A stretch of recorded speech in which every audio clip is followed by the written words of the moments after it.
दोस्तों, मैं हूं अंकुर अरमाम। आज की दास्तान उन अंधेरों की है जो हमारे ड्राइंग रूम्स में, हमारी रसोई में और हमारे सबसे प्यारी रिश्तेदारियों में छुपे होते हैं। क्या आपने कभी ऐसे चेहरे को देखा है जो इतना शरीफ और इतना पायस लगे कि आप उसके लिए अपनी जान दे दें? कोचिन, साल 2009। शहर की नमकीन हवाओं में आज एक ऐसी महक है जो भूख नहीं, डर पैदा करती है। हम बात कर रहे हैं एक ऐसे इंसान की जिसे दुनिया द डोसा किंग कहती है। यह कहानी है रघुनाथ मेनन की, एक ऐसा नाम जिसके आगे पूरा शहर झुकता था। लेकिन उस चमकती हुई मुस्कुराहट के पीछे मौत की एक ऐसी दलदल थी जिसमें एक एक करके रिश्ते डूबते चले गए। आज हम उस दिमाग की एनाटॉमी करेंगे जिसने मौत को एक क्लीनिंग सर्विस की तरह इस्तेमाल किया। यह सफर है कोचिन की उन गलियों का जहां की हवा में आज भी जहर की महक बाकी है। रघुनाथ मेनन की कहानी सिर्फ मसालों से नहीं, एक बहुत बड़े झूठ से शुरू हुई थी। फोरेंसिक साइकोलॉजी में इसे identity theft of the soul कहते हैं।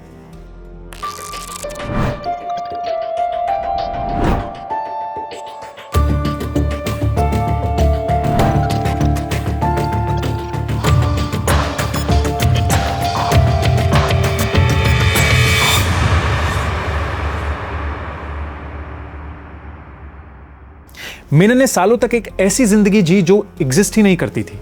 दुनिया के लिए वो फाउंडर था द सेफ्रन प्लेट का, एक होटल चेन जो कोचिन से शुरू होकर लंदन और न्यूयॉर्क तक फैली हुई थी। लोग कहते थे द सेफ्रन प्लेट का डोसा खाना एक स्पिरिचुअल एक्सपीरियंस है। हर आउटलेट पर मेनन की तस्वीर लगी होती थी, सफेद धोती, गले में रुद्राक्ष और एक ऐसी पायस मुस्कुराहट जो आपका भरोसा जीत ले। वो हर सुबह गाड़ी ड्राइव करके अपने मेन आउटलेट के गेट तक जाता, गार्ड को सलाम करता और वो गार्ड भी उसे अन्नाची कहकर बुलाता था। उसने दुनिया भर में अपना नाम बनाया। उसके आउटलेट्स पर हॉलीवुड स्टार से लेकर बड़े पॉलिटिशियंस तक लाइन लगाते थे।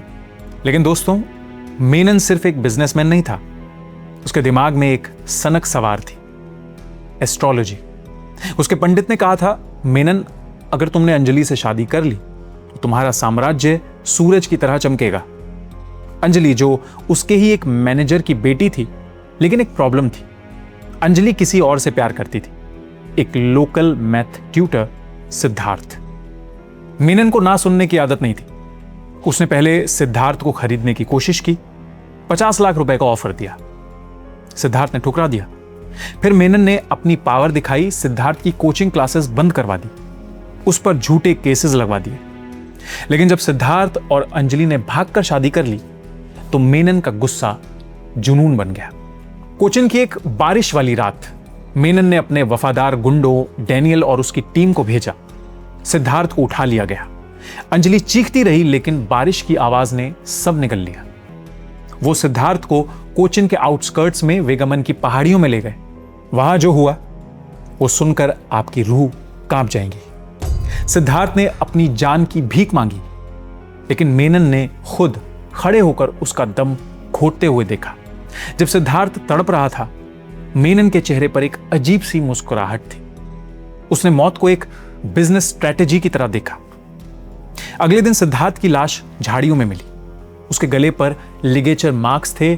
उसे बेरहमी से गला घोंटकर मारा गया था। मेनन ने सोचा किस्सा खत्म हो गया, लेकिन किस्मत भी अपना खेल खेलने वाली थी। दोस्तों, यहां कहानी में एक बहुत बड़ा मोड़ आता है। मेनन सिर्फ अमीर नहीं था, उसके पॉलिटिकल कनेक्शंस बहुत बड़े थे। जब अंजलि ने पुलिस स्टेशन के चक्कर काटे तो किसी ने उसकी फरियाद नहीं सुनी। केस को सुसाइड या मिसिंग पर्सन दिखाकर बंद करने की कोशिश की गई। लोकल पुलिस तो मेनन की पॉकेट में थी। लेकिन तभी मद्रास की एक ताकतवर नेता, जिन्हें हम फिक्टिशियस नाम अम्मा मालिनी कहेंगे, उनकी नजर इस केस पर पड़ी। मालिनी एक ऐसी नेता थी जो औरतों के हक के लिए लड़ने के लिए जानी जाती थी। जब अंजलि उनके पास पहुंची और अपनी दास्तान सुनाई तो मालिनी ने इसे अपनी पर्सनल लड़ाई बना लिया। उन्होंने असेंबली में गरज कर कहा, क्या कोचिन में कानून सिर्फ अमीरों के लिए है? क्या एक डोसा किंग किसी मासूम का सुहाग उजाड़ सकता है और हम खामोश रहेंगे? मालिनी के दबाव में आकर इन्वेस्टिगेशन को एक स्पेशल टीम को सौंपा गया उन्होंने पुलिस डिपार्टमेंट के करप्ट ऑफिसर्स को हटाया और इंस्पेक्टर कृष्णन को चार्ज दिया। मालिनी की वजह से ही यह केस ठंडे बस्ते से निकलकर सुप्रीम कोर्ट तक पहुंचने की राह पर चला। उनका असर इतना था कि मेनन का पैसा भी पुलिस की फाइल को दोबारा नहीं दबा सका। मालिनी ने साफ कर दिया था कि अगर इन्वेस्टिगेशन में कोई भी लापरवाही हुई तो वो पूरे डिपार्टमेंट को सस्पेंड करवा देंगे। केस ट्रायल कोर्ट से हाई कोर्ट गया। हर बार मेनन के वकीलों ने उसे बचाने की कोशिश की। उन्होंने कहा कि मेनन तो उस रात कोचिन में था ही नहीं। उन्होंने गवाहों को डराया, उन्हें खरीद लिया। लेकिन दोस्तों, सच छुपाए नहीं छुपता। यह मामला सुप्रीम कोर्ट पहुंचा। जज ने जो कहा वो इतिहास बन गया। कोर्ट ने कहा यह सिर्फ एक कत्ल नहीं है, यह कानून के मुंह पर तमाचा है। एक इंसान सिर्फ अपनी एस्ट्रोलॉजिकल ऑब्सेशन के लिए किसी की जान कैसे ले सकता है? सुप्रीम कोर्ट ने मेनन की सारी दलीलें खारिज कर दी। उन्होंने कहा कि जो डीएनए सिद्धार्थ के नाखूनों में मिला था वो मेनन की स्किन का था। मौत के आखिरी पलों में सिद्धार्थ ने अपने कातिल को पहचान लिया था और उसे खरोंचा था। वही खरोच मेनन की मौत का परवाना बनी। कोर्ट ने मेनन को उम्र कैद की सजा सुनाई। मेनन को लगता था कि वो जेल से निकल जाएगा, पर उसे पता नहीं था कि अम्मा मालिनी के निर्देश पर जेल मैनुअल की सख्ती से पालना हो रही थी। उसे कोई वीआईपी ट्रीटमेंट नहीं मिला। वो इंसान जो रेशम के कपड़े पहनता था अब जेल की खुरदरी वर्दी में था। मेनन जेल गया, लेकिन उसकी मक्कारी खत्म नहीं हुई।